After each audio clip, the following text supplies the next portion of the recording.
third lecture in the series, guilt when it's healthy and when it's not.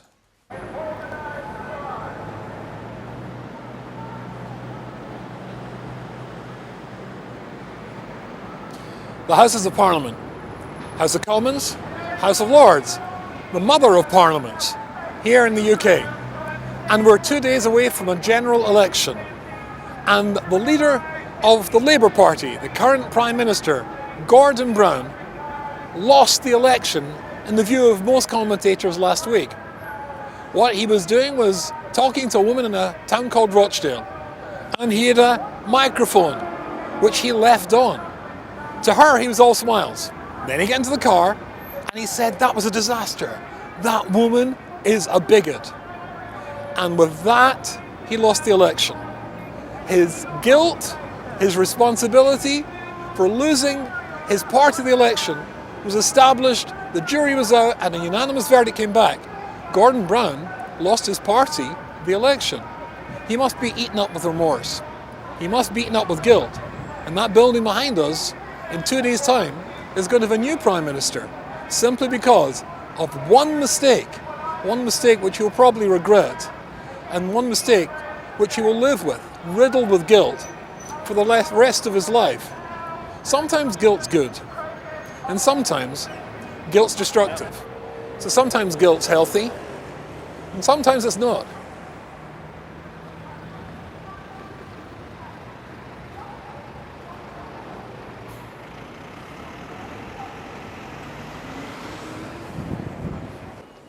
Recently, in fact, 8 months ago, I was in Jerusalem. I was signing a contract for my third book, which incidentally is out in Elul, published by Targum Press, but please, I'm not dropping any hints, but it'll be brilliant. On the Derech. Thank you for saying that. It's called On the Derech. And it's answers to questions that frum people have or are too embarrassed to ask. 20 questions. Anyway, so we were at a place called Har Nof. Do you know the Har Nof area of Jerusalem? And we needed to put gas in the car. I would say petrol, but my wife's American. And so we had to put gas in the car.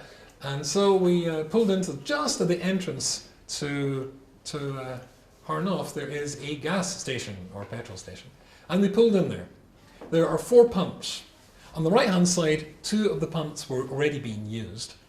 On the left-hand side, the first pump was being used, but the one beyond that was available. And so I took the car and I managed just to squeeze past the car that was on the left when something went pew, flying past me on the left. I looked round and it was a guy in a scooter. And he went pew, and he parked straight in front, leapt off the scooter like a cowboy leaving a bucking bronco reluctantly, and shot into the store. I assumed paid his money, came out, pulled up the seat of the scooter, started to put in the petrol. My wife is from California, and she was appalled. She speaks perfect Ivrit. So she rose down the window and she said, Slicha Adon, excuse me, sir, Eshelo Ra'ita, maybe you didn't see that we were here first. So he looked at her with the sort of expression you see in people's faces when they take a sniff at a bottle of milk to see whether or not it's gone off or not, to find that it has. And he went, Ani kanachshav. I'm here now. Right? And my wife, from California, was appalled. I decided a more traditional Scottish approach was called for. And so I got out the car. My wife said, don't hit him, don't hit him. I couldn't see a reason why not. And I went up to that. The Scottish approach doesn't actually matter whether you speak a lot of language of Hebrew or not, because it mostly involves grunting, etc., etc. And he looked at me as though I was the second bottle of sour milk that he'd encountered that day. And then at that point, on the other side of the pump, there was a Yiddish Baba. And the Yiddish Baba decided she wanted to get involved in this. So she started to explain to us in Hebrew how Jews should not argue. Now, I thought she was right, but I still thought it was a chutzpah. After all, he stole my place. And anyway, it didn't matter because he turned to her and gave her the sort of look that expressed the fact that she was the third bottle of milk that had gone off that day. And we drove away. Now, it's an incredibly interesting thing. I don't know if you've noticed this, but, well, I have to be honest with you.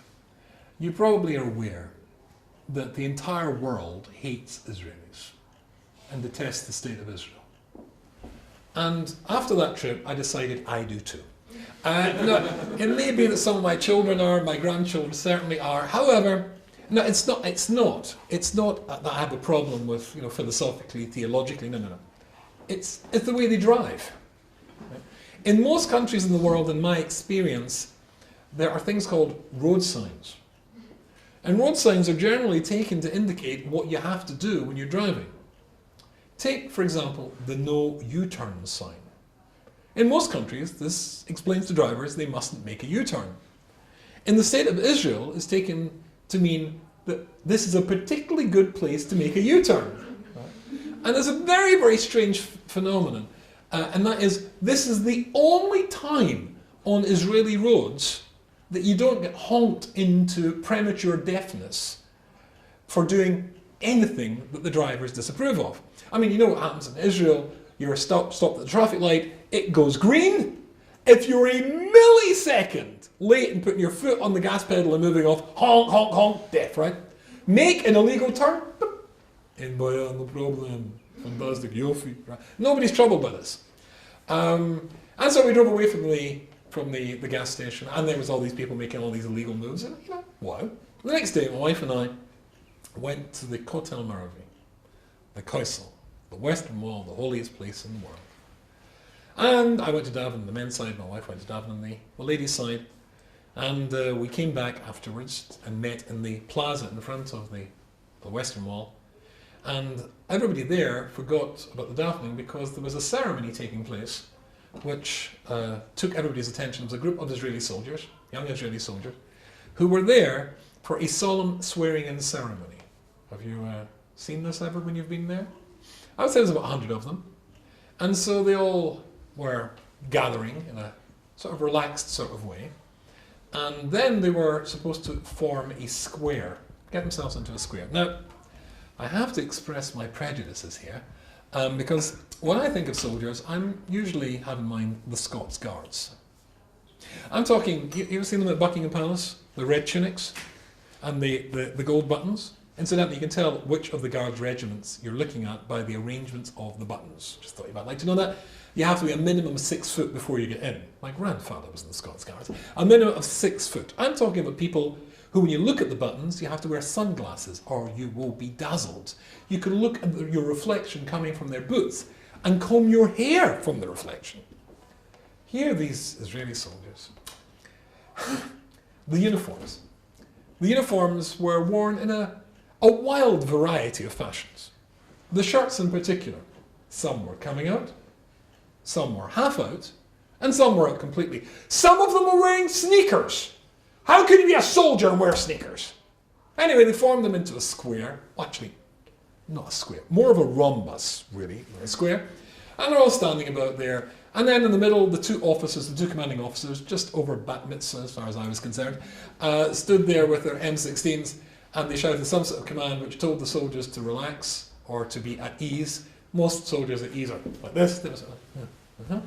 And then, at the crucial moment, 10 of the soldiers detached themselves from the rest with guns, the elements didn't have guns, and they were supposed to march along the inside of the square and then approach the two soldiers, the officers in the middle. When they started to do so, the other soldiers, their colleagues, found this hilariously funny, right? And they're sticking their heads out and going, hey, you'll feel it, and all this sort of stuff. Anyway, so they went into the middle, and eventually they made their oath. And I remember thinking to myself, this is where U-turning and sour milking begins. And just then, when the soldiers dispersed and stood about in groups just having a nice conversation, a black limousine pulled up opposite the Kotel Maravi. And the door opened, and out got a man of about my own age, 27, and And then out got another guy with about 3 cameras suspended around his neck. And then out came a Kala, a Jewish bride, wearing a beautiful white dress. Stunning girl. Every Jewish Kala is beautiful. Stunning girl, Sephardi girl, very petite. And her dress conformed to every single halachic requirement of tzniut, modesty. And she had a bunch of flowers. And here, on her special day, she was arriving to get her picture taken, davening at the kotel, the holiest place in the world. That was what the photographer was about. And she started to walk towards the kotel, towards the council, and the soldiers all wanted to get their picture taken with the Kala. It was quite an amazing thing, because these soldiers who a few moments before could not be bothered to get themselves into a proper square, all now arranged themselves in perfect rows behind this gorgeous, beautiful Kala, who stood with her father in the middle, and she was smiling, and the photographer was about to take the picture, and all these boys started to sing. They wanted to sing to the Kala. There's an idea of being a sameach chosn and Kala, to sing and to make the chosn and Kala, the bride and the groom, happy in their wedding day. And they started to jump up and down, and what did they sing? Anachnu maminim b'nei maminim. We are believers in Hashem, as were our fathers, and our forefathers, and their fathers. Anachnu maminim b'nei maminim. And you know what? When I saw that, I felt profoundly and appallingly ashamed of myself. I had been looking just at the outside, just at the externals of these young people, and their uniforms, and the fact that maybe they wouldn't have get into the Scots Guards. Who cares? These young Jews were willing to put their life on the line, day after day, to protect other Jewish lives. I was profoundly ashamed of myself. I have a picture, incidentally, of this on my phone, which I will let you see if you want to see this gorgeous picture afterwards. Anachnu maminim b'nei maminim. So, I felt guilty. I felt very bad. And indeed I should have. There is times when you should feel guilty, and conversely there are times when you should not. Let me read this to you. This is Rabbi Dessler, in his famous work, Michtav Eliyahu, and it's in the 5th volume, it's on page 87. And he says the following thing. Yesh mi shenafel b'Rosh Hashanah. When the Jewish people come to Rosh Hashanah, the Day of Judgment, and you stand in front of God and you've got to picture in your mind that He's looking at your account, looking at the DVD of your last year, and everything that's going to happen to you in the subsequent year is going to be decided. There are some people who fall and fail that test miserably without realizing that they failed the test, thinking they've done well. Why? There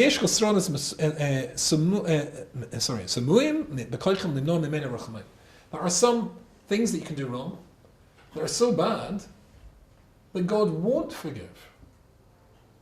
Now, you may have seen or heard in my other lectures that God forgives everything.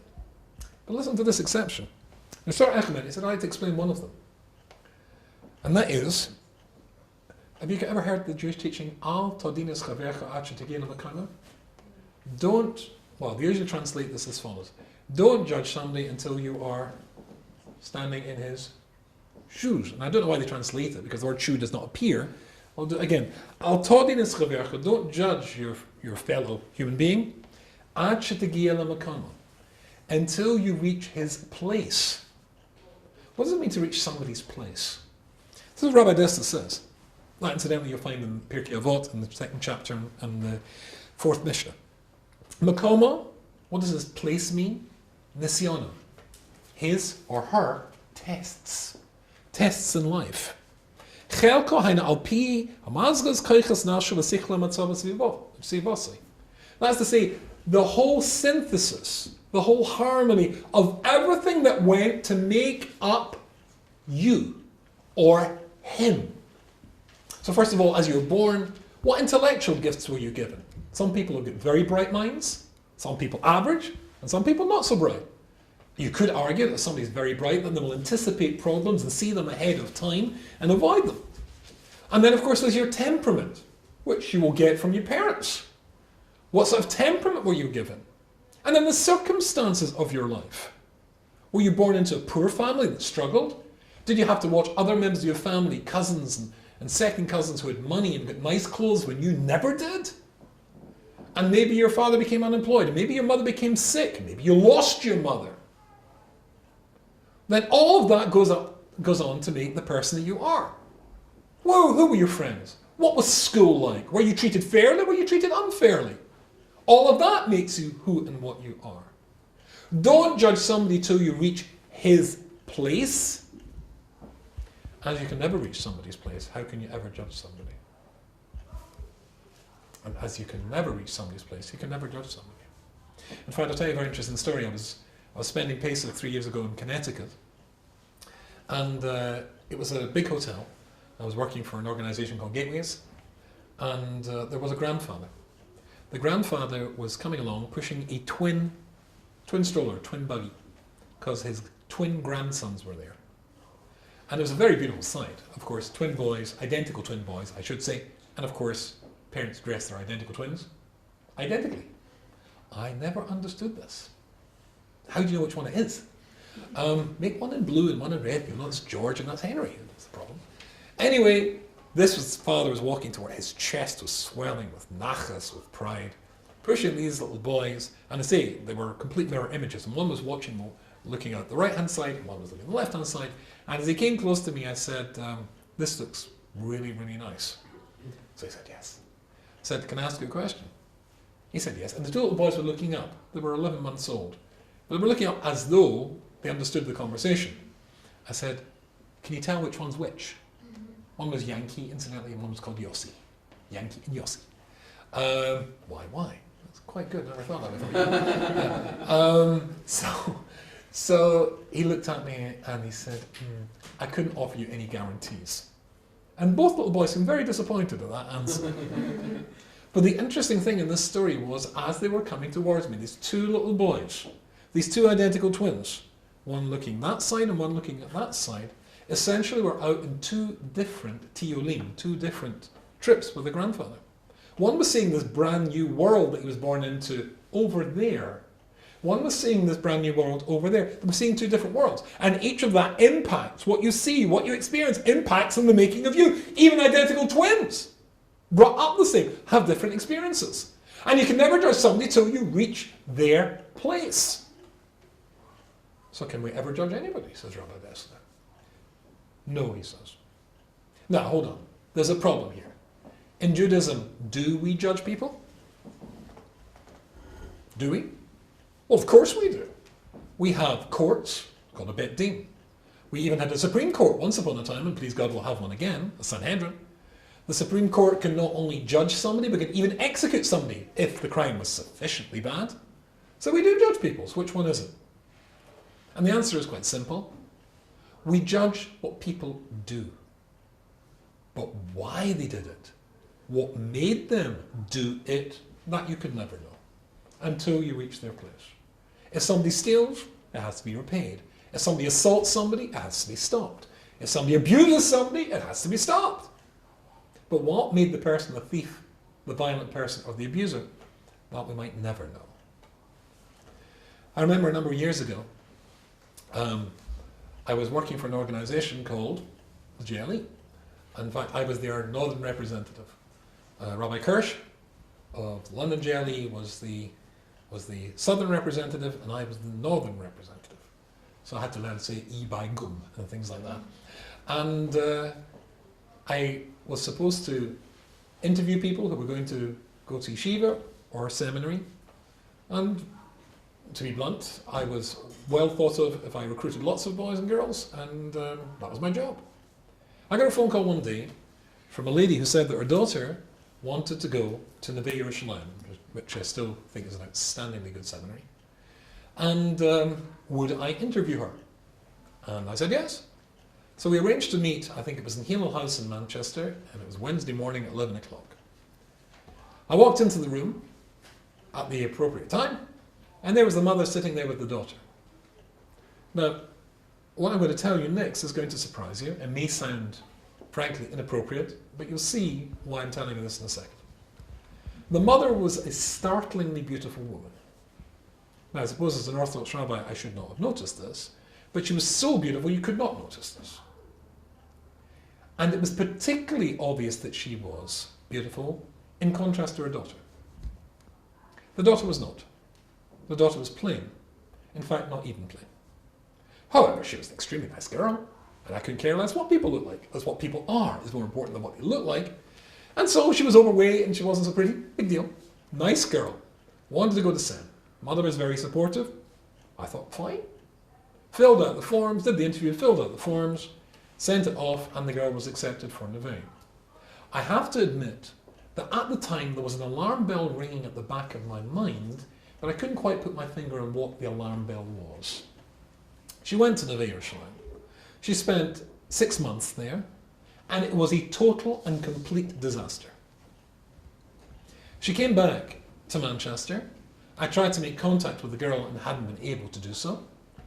And then eventually, I got a phone call from somebody who knew her and me to say that she was in hospital.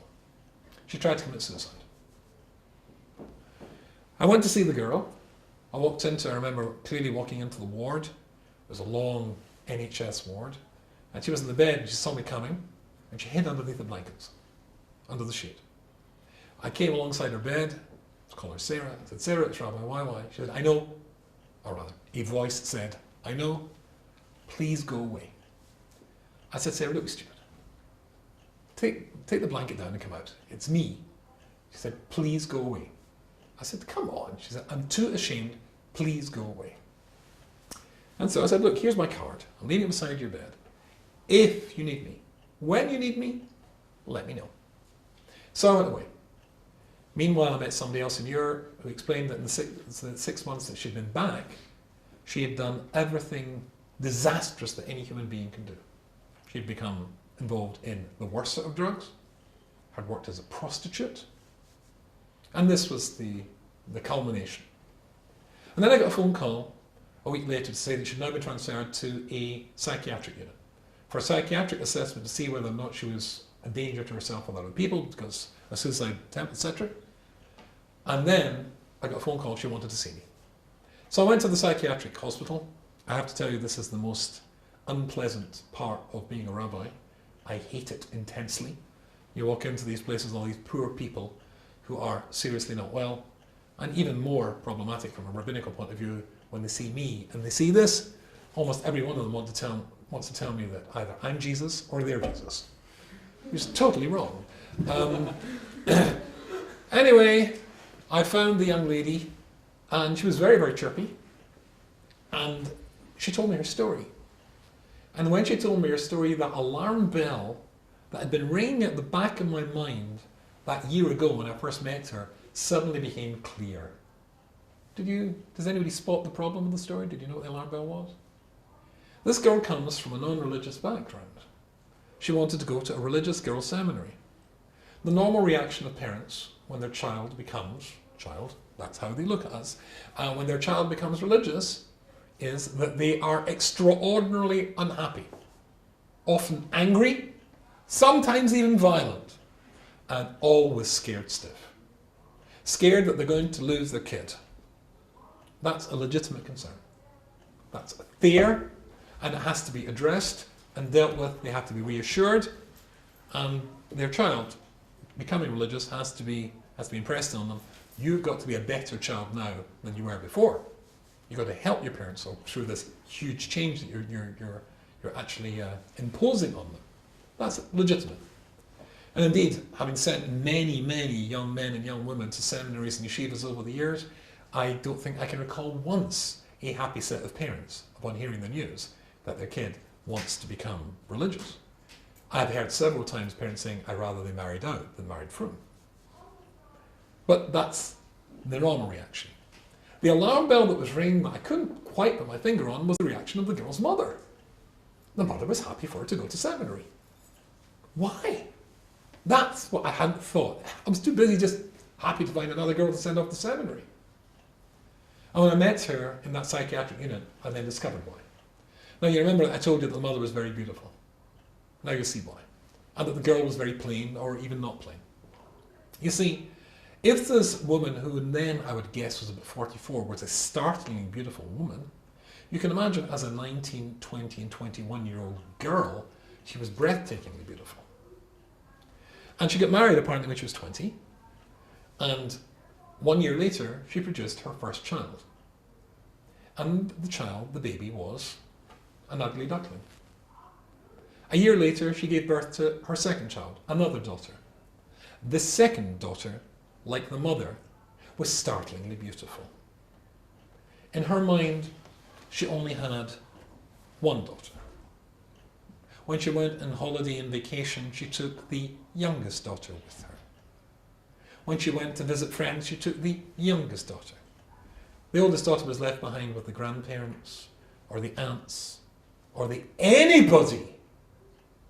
And that's why she was happy for her daughter to be going to seminary. She was happy for her daughter to be going anywhere, as long as it was out of her life. And when I heard this, I was really terribly, terribly upset. And I said I would come back and visit her. Then she got out of the hospital. I couldn't find out where she'd gone. And then I heard from somebody that she, in actual fact, she moved to London. She joined a Christian cult. And I don't know how I did this. I don't know how I would do it today, but somehow or other I managed to get hold of the phone number. And I was able to speak to her. I said, "Sarah, it's Rabbi YY." She said, "I know." I said, "Sarah, I'd like to come down to London to speak to you." She said, "There's no point." I said, "Sarah, let me come down to London to speak to you." And she said, "YY, I like you, and I know you like me, but you don't have the time that I need." And she was right. How much time do you think it would take to repair the damage of 21 years of rejection and neglect from the person that your mother you should have got most love and care from? Another 21 years? Maybe. That's 24/7. 21 years. And even then, probably here, looking around the room, you can probably think of pain and hurts that occurred to you when you were a young girl or a young boy that still hurt you to this day.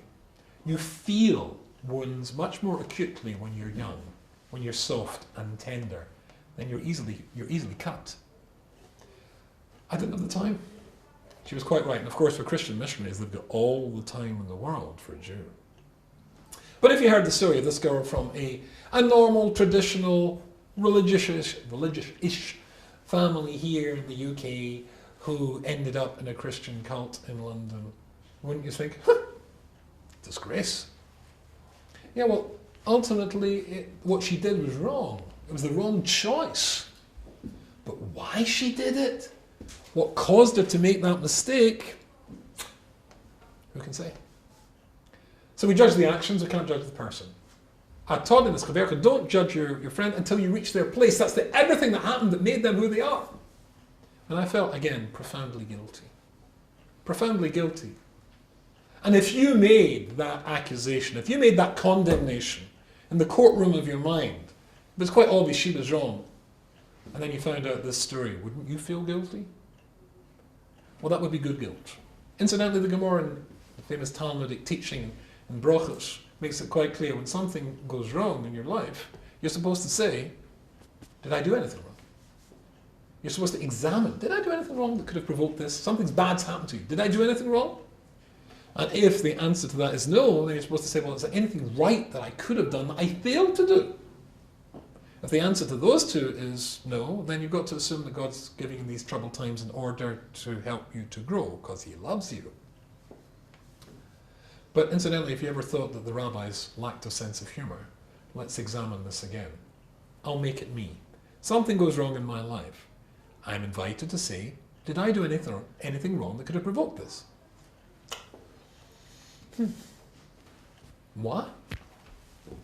No, I don't think so. Okay, right. Then why am I? Is there anything right that you could have done or should have done that you failed to do? No. Right. It's Yisurim Shalahava. God's putting you through this because he loves you and he wants you to grow from the experience. Oh. Who's ever going to get past the first stage? Anybody here never done anything wrong in their life? Not one hand. Okay. But the appropriate Jewish response is, am I guilty? Did I do something wrong? And here's the problem with this Talmud. Have you worked out this piece of Talmud? It's bonkers. Something goes wrong in your life and you're supposed to say, did I do anything wrong? Well, if nobody's going to answer, no, we all did something wrong. So what? Therefore you're stuck. What it means is that there's a Jewish idea expressed by King David in Psalms. To you God is kindness, because you pay a person back for his deeds. This is the classic Jewish concept of midah keneged midah. Midah keneged midah means that ultimately, if you did something wrong, God will allow something similar to occur to you as an indicator that it is wrong. If it hurt you, then maybe you hurt them. It's very possible for you to hurt somebody's feelings without you being aware that they have been hurt. I remember when I first used to teach, when I first moved from Liverpool to live in Manchester, I was teaching in a girls' school called the Jewish High School for Girls, now called the Beis Yaakov High School for Girls.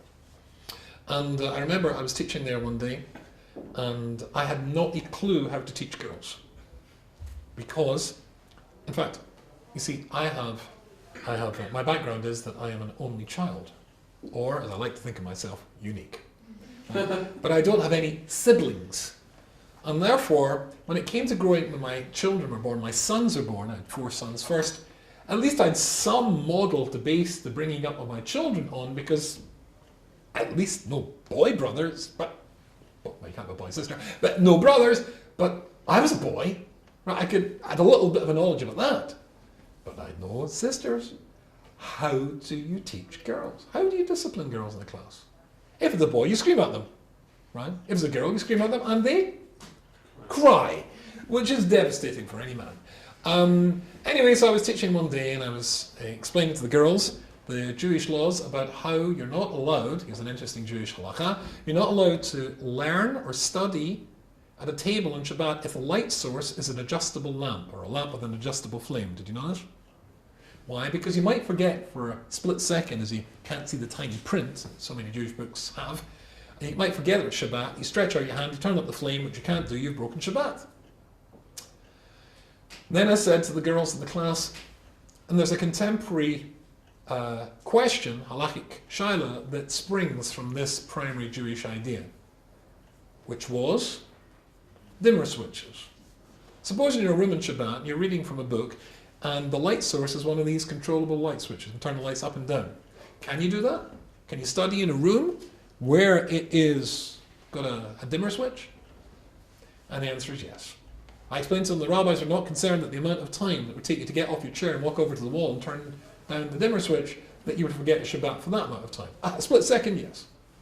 And I finished explaining this and paused, and one of the girls stuck up her hand and said, Rabbi Rumstein, what about dimmer switches? Clearly demonstrating that she hadn't been listening to a word that I'd been saying. Mind you, as a student, I listened to a word my teacher was saying, but that's not the point. I then turned to her, because maybe I was bad-tempered, or maybe I had an argument with my wife, I'm not sure, and I said, what's wrong? Didn't your lobotomy work? Did you leave your brain at home? Now, if you said that to a boy, they would just go, right? But of course, what did she do? Cried. Cried. And all the other girls looked at her and then looked at me like this. As girls do. And I realised that this was the wrong thing to do, and I finished the lesson a few minutes early, and I apologised. I've said I'd like to apologise to let's call her Sorla. Incidentally, she went on to marry my Rosh Hashiva's son, so I'm very glad that I apologised. But I said I didn't mean to embarrass you. But suppose I didn't. Or rather, suppose when I embarrassed her, I didn't realise I embarrassed her. I say, did you leave your brain at home? I spin on my feet and start to write something on the blackboard or the whiteboard, so that I don't see that she started to cry. I don't see all the girls looking at me with hatred. By the time I write and finish writing all the stuff on the board, I turn around, her pink cheeks have gone back to their normal colour, her eyes are dried, and all the girls are looking at me. I continue. And then, a month later, the headmaster calls a teachers' meeting to discuss how we're going to divide up use of the library vis-a-vis the new syllabus that's going to be taught in the school. And I'm sitting there with all the other teachers, dreaming about my forthcoming vacation in the Highlands of Scotland. And that's so beautiful, I think I'll say it again. Scotland. But anyway, I come out of my reverie and I say, excuse me, headmaster, how are we going to divide up use of the library vis-a-vis the new syllabus? And he says to me, what's wrong? Didn't your lobotomy work? Did you leave your brain at home? It will hurt. I'll be embarrassed. And then maybe I can turn around and put two and two together and say, wait a minute, that must have hurt that girl. I said the same thing. Then I can go and apologize. So what happens is when something goes wrong in your life, you're supposed to say, did I do anything wrong? Am I guilty? It means anything, not anything wrong, we all do something wrong, anything wrong like this. Because guilt can be healthy. Because now that I'm taking the guilt and realizing I've done something wrong and using the guilt to either apologize, to put the thing right, and to change myself to make sure that I don't do the same sort of thing again. So guilt's not always bad, guilt's good. If guilt evokes change and evokes positive change, so that you're going to stop hurting people's feelings, then guilt's a good thing. But of course it can also be destructive. Guilt can also be destructive.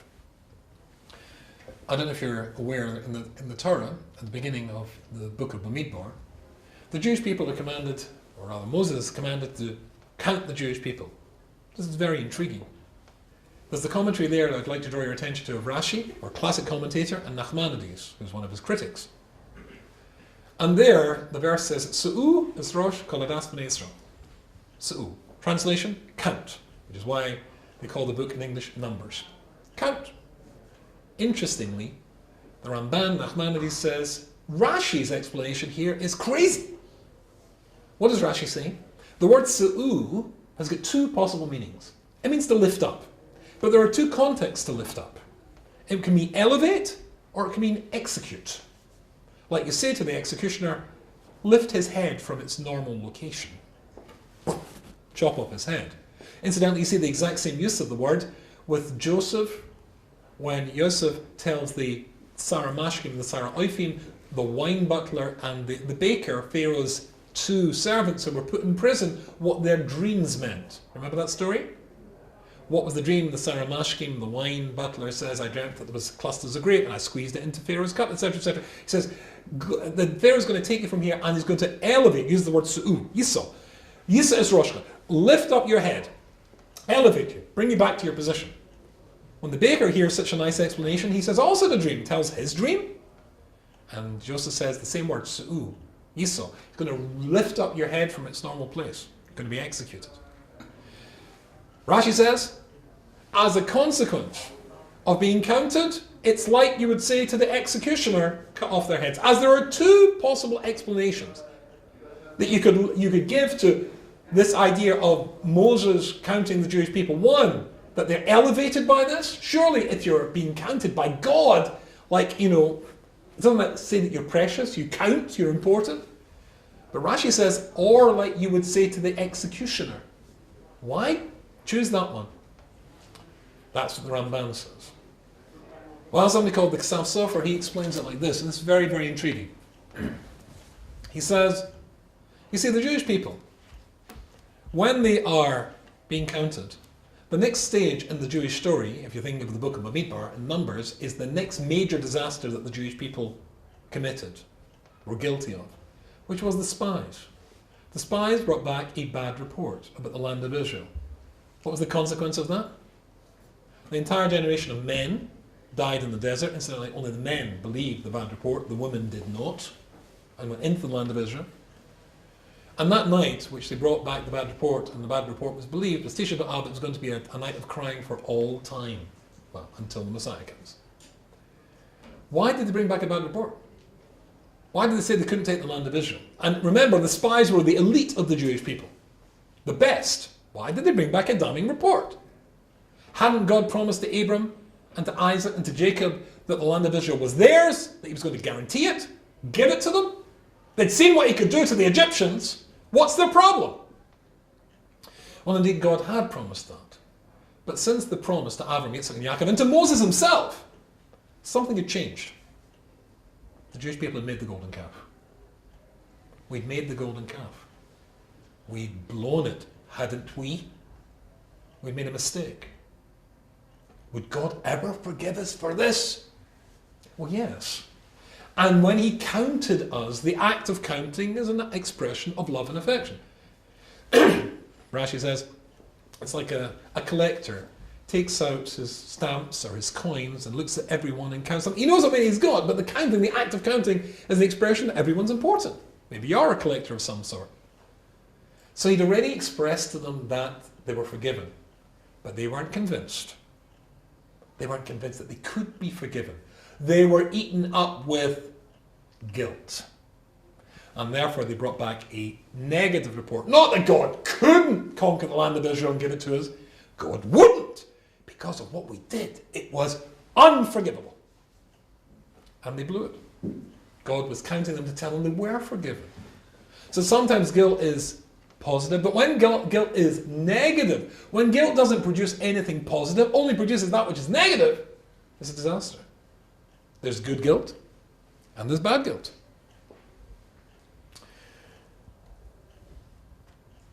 Of course, we do feel guilty, even when we shouldn't. And when we feel guilty when we shouldn't, then it can devastate us. One of the other lecturers in this series that we're filming here is Professor Twersky. Professor Twersky, maybe you've heard him lecture, he's one of the great speakers, great insightful minds informing our generation. I have a friend who is a counsellor here. I mentioned him in the last lecture we had, Rabbi Dove, who did an internship with Rabbi Twersky.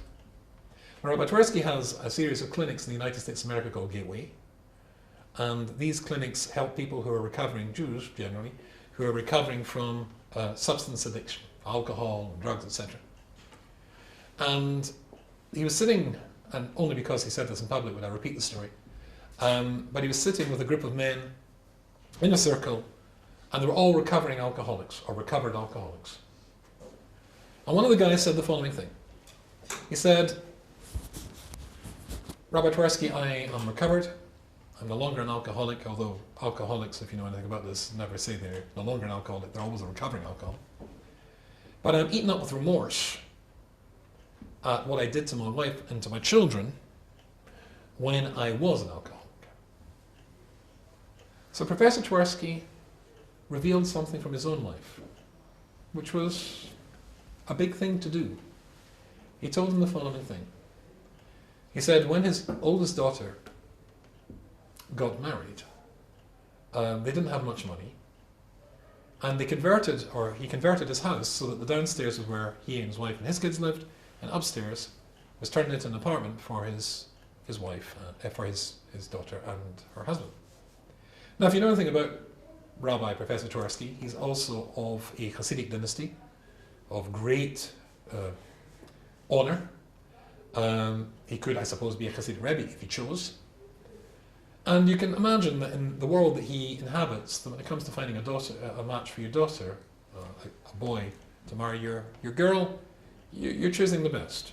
You have a large pool to select from. I mean, it's famous rabbi, doctor, etc. And they found a young man. They moved in upstairs, and that was that. After a few years, the young man got a teaching position somewhere else in the United States of America, and the family moved there. And as the years progressed, she would come back once or twice a year with her ever-expanding family for the grandchildren to get to know the grandparents a little bit. And one year, after a visit, they were driving back to the airport, and his daughter said, "Daddy, pull over. Pull over the car." He said, "What?" "Pull over the car." I said, "What are you talking about?" "Pull over the car." Pulled over the car. "I can't go back." "Can't go back? Can't go back." "What are you talking about? You can't go back." "Can't go back." "What are you talking about?" And she slowly undid her blouse to show her father all the scars. This man had been abusing her from the first night of the wedding, and making sure that he hit her in places where nobody else would ever see it. Rabbi Twersky turned to this man and said, "Sometimes you just have to live with regret." Did he know? Of course he didn't know. And he said to himself, "I'm the great Rabbi Professor Twersky. People come to me for advice all over the world. And here's my daughter being abused upstairs in my house." He incidentally wrote a book on this subject, which had a great deal of difficulty getting published. But as the story is out there, otherwise I wouldn't repeat it. But sometimes you have to live with regret. Sometimes you make mistakes. If the guilt that's produced by your mistake is positive and will help you to change, I bet you anything you like that the next boy he interviewed as a prospective marriage partner for one of his children, well, he was a lot more strict than he was before about the inquiries. He took nothing for granted. And I say he wrote this book to alert other people to these sorts of circumstances to try and make sure as few people are affected in such a way as possible. He's written scores of books trying to help as much as possible in many areas. But when the guilt produces something negative, it's bad. And here's a very, very important principle. You know, this is based on an interesting Jewish idea. We know in the Torah it says when God created the world, the verse says that he saw it and it was very good. Tov Ma'od. The implication of this is intriguing. What's the implication of the phrase very good? Suppose you made me a cup of coffee, or you made me a meal. If you're a guy, incidentally, if you're sitting here tonight and you're married, and you go home and your wife makes you a meal and you say, "Oh, now that's a meal," let me warn you, there's a strong possibility you'll lift up the plate and empty it over your head. Because what's the implication of that's a good meal? The other one wasn't. Or the other ones were not. Okay? You might say, "Ha! What about last night's? I put a lot of work into last night's." Boom! And let's say you're wearing the meal. Okay? So when you say something's very good, the implication is something isn't so good. And God created this world, and he said, this one's very good. Therefore the implication is the others weren't. Did God make other worlds before he made this one? Yes. How many? It is 974. Okay. 974 worlds. They did not please him. This one did. This is Tov Ma'od. Why 974? There's a whole share on that. Let's not go there tonight. 974 together 26, which is God's name. It comes to 1,000. The Torah is meant to be given after 1,000 generations. We're getting too Kabbalistic. However, there's two problems with what I've just told you. Have you got this idea? God created 974 failed worlds. Worlds that did not please him. And then he makes this one. This one does please him. Two obvious problems with this piece of Talmudic teaching. Can you tell me them? Sorry? Can Hashem make something that's not good? Well, I'll put it to you in a different way. There is one word that does not occur in the vocabulary of the Almighty. Do you know what that word is? Mistake. Oops. God never says, oops. Right? He never gets it wrong. What do you mean he made 974 words that weren't any good? He makes one, he goes, yeah. And the next one, There are no oopses in his vocabulary. Okay? And even if you wanted, as it were, to imagine in some world of insanity that God could, Chas v'shalom, Kaviyachol make a mistake, why tell us about it? You know the old joke, surgeons bury their mistakes. Right? Surgeons aren't going to say, oops, it was my fault that I cut that artery and he bled to death. He just died on the operating theatre. Right? Surgeons bury their mistakes. So why tell us about it? There was nobody here from the previous worlds to turn around and say, oof, our world? Our world? Ugh, it was horrible. It was grey and overcast all the time, and it rained every day. It was so horrible we called the whole place England. Right? So why tell us? And the answer, very important, is that God told us about it and did it intentionally, made 974 intentionally failed worlds to let us know that the basis of this world is getting it wrong before you get it right. You get it wrong before you get it right. How many times can you fail? How many times can you get it wrong? As many as 974, 1,000 times before you get it right. Nobody ever gets it right. I remember when I was in Liverpool, there was a fellow, I used to teach in the Talmud Torah there, and there was a fellow who was older than me. It's called Cedric, lovely guy. And my lessons, Liverpool was not a hugely religious community. They had a thing called the Merseyside Amalgamated Talmud Tower. All the shuls got together and they had one Talmud Tower. The kids were dropped off there on a Sunday morning. The parents drove up in their Mercedes or their BMWs. The tops were off, especially in the summer. The kids were dropped off while the kids had their golf clubs or their tennis rackets in the back seat. They were going off to play golf or have a couple of games of tennis while the kids suffered the agony of Cheder of Talmud Torah. You couldn't think of, incidentally, of a worse pedagogic model than this. Really, education was a disaster, right? You see, basically, the parents had hated it, so you've got a tradition. No, we hated going to Cheder, you've got to hate going to Cheder as well. My lessons were successful, thank God, because believe it or not, my first career, I used to be an artist, I can draw, and I made it interesting for them, and I played a number of musical instruments, guitar, some wind instruments, including the bagpipes, and so it was interesting for them. And this teacher said to me, this older teacher who was struggling, said, Rabbi, why? I wish I could play the guitar like you. If I could play the guitar like you, my lessons is so much better. I said, Cedric, would you like to learn to play the guitar? It's easy. I can teach you in an hour. I can teach you in an hour to play any Jewish song. I just need to teach you 3 chords.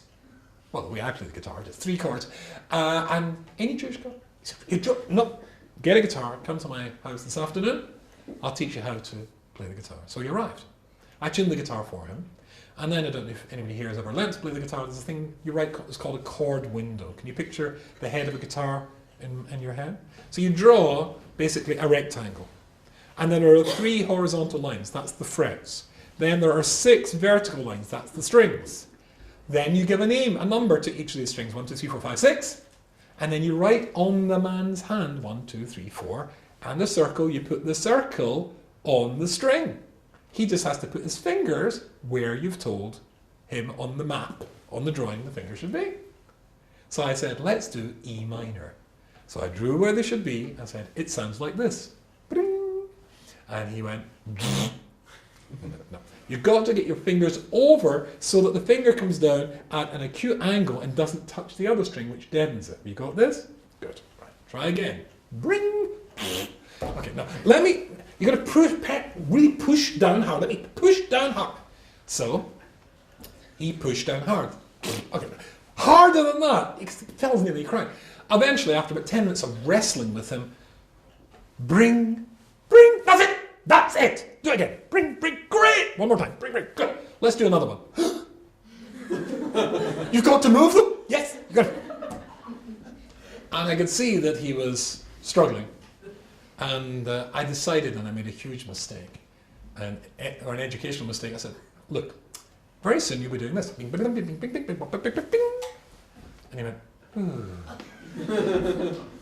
and never came back.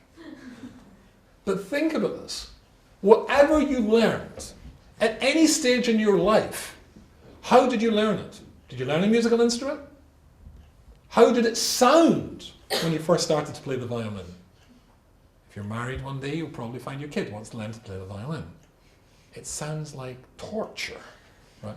But I suppose Yehudi Menuhin or Yasha Chaifetz started playing the violin and sounding like torturing a cat, and then became good, right?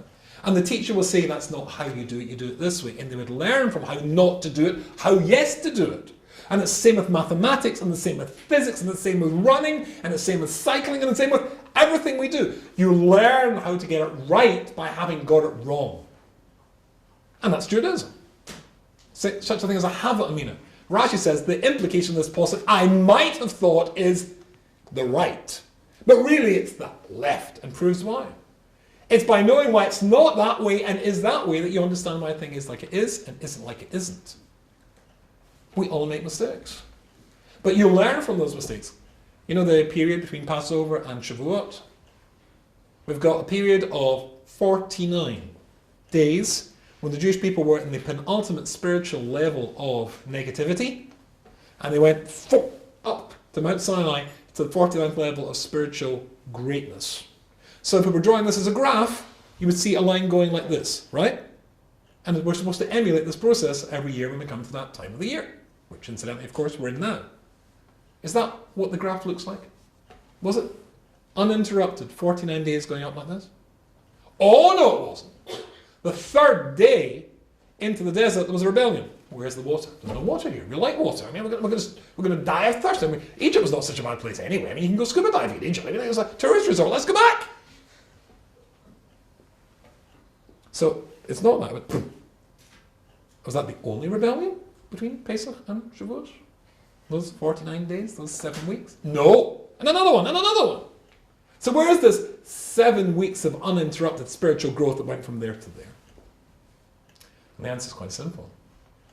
Where they slipped up, where they fell down, is where they grew strong. When they understood that they had a problem that allowed them to slip up, that tripped them up, they discovered there a weakness. We need to work on this so that we don't do it again. And they learn from that. But that's not just the graph between Pesach and Shavuot. That's the graph of your life. We make mistakes. And as long as we turn the mistake into a positive experience, we learn from it not to do it again. We're trying. And sometimes you slip up many times. How many times? 974 times before you get it right. You're not expected to be perfect. There's something called Yom Kippur. How many times in your life are you expected to have a Yom Kippur? Every year. Every year. You're not expected to not make mistakes. You're expected to learn from the mistakes, feel guilty when it's appropriate, as long as the guilt is going to turn you into somebody better. But if the guilt's just going to make you a mess, then probably instead of the guilt coming from there, as the Talmud says, look at yourself. Is there anything you did that could have provoked this? So that you improve from it. Sometimes the guilt comes from there. Is exactly where it came from when the spies brought back the bad report. Guilt can be used positively, but it can also be a weapon of the other place down there. Then it's only there to destroy you.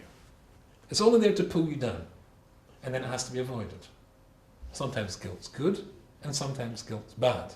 You've got to be clear in your mind where the distinction lies. Am I growing from this, or am I destroyed by it? If I'm destroyed by it, that's something to fight against. That's bad guilt. If I'm improved by it, it's something to embrace. That's when guilt's good. If there's any questions, I'd be very happy to try to.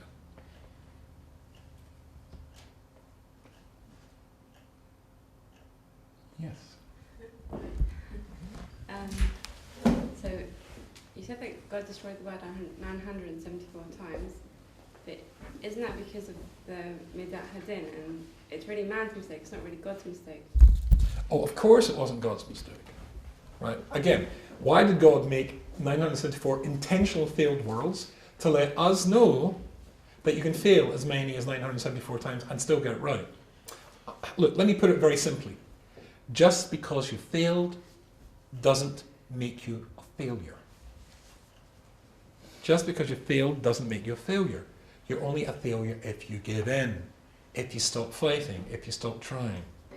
But the fact that you failed, that you didn't get it right, there's a surprise. You only learn anything. That was the example I gave you of the violinist, and the examples of the clarinetist, and the examples of the guitarist, and the examples of the physicist and the mathematician. You only ever get anything right by getting it wrong. God was telling you that the structure of this world, the basis, the underpinning of this world, was getting it wrong before you get it right.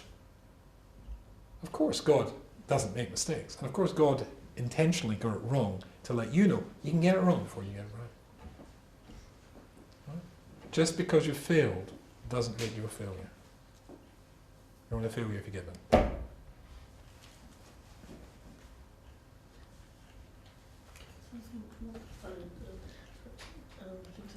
During the sphere of the 33 days, the minimum break-even time, is there anything recorded that they tried to do a tikkun or something? How come somebody as big as, something like that happened nowadays?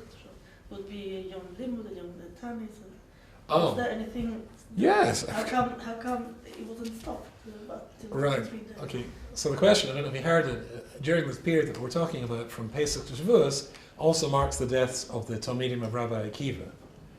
So we're talking tens of thousands of young rabbinic scholars who die. The Talmud records this story and says, if you listen very carefully, these are the words of the Talmud. It says, "Shnaim esa elef zugim talmidim shehoyu lo Rabbi Akiva." Those 12,000 pairs of talmidim shehoyu lo, they were to him, to Rabbi Akiva. Now, obviously, it should have said there were 24,000, and it should have said to Rabbi Akiva. What's it? There was to him, to Rabbi Akiva. Migobas and Antifras, from a place from Gobas to Antifras. V'kulam misad per echad, they all died at the same time. From Pesach to Shavuos, why? Shalom no kavod zanazah, because they wouldn't honor one another. So the obvious question is, why suddenly now they weren't giving honor one to the other? It sounds like they weren't nice to each other. Was it because it was just after Pesach, the matzah? You know what the matzah does to your tummy? It's a sore tummy, they're bad-tempered, they're sort of like grumbling at each other. No.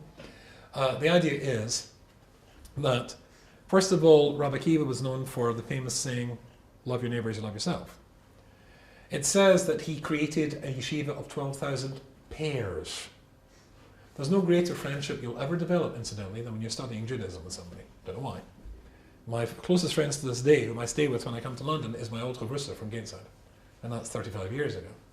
It creates a bond, and that's how you wanted a yeshiva to be. A yeshiva which created a bond. And when it means they didn't give honor one to the other, it meant that they didn't value each other's contribution in Torah. But that means that and when they die now is because from Pesach to Shavuos, what we were talking about before, when they went out from Egypt, they come to Mount Sinai and a unique event occurred. Rashi says a unique event. They were unified. The Jewish people were unified. Each valued the other. Ki ish echad, b'lev echad. They were like one people. That was the whole thing that got us from this point to that point. But if they're demonstrating that they won't, even now, pay any attention to this. And it's not just as the one event which tried to remedy the situation. Rabbi Akiva's whole structure of the yeshiva is to make them remedy the situation. And they are not listening. And even now, when the whole theme of the time is to bring them together, they won't listen. Then they cannot be the next vehicle, or the vehicle to carry the Torah to the next generation. And therefore he has to have Rabbi Meir and the rest of the students that he cultivated. They can do it. Thank you very much indeed.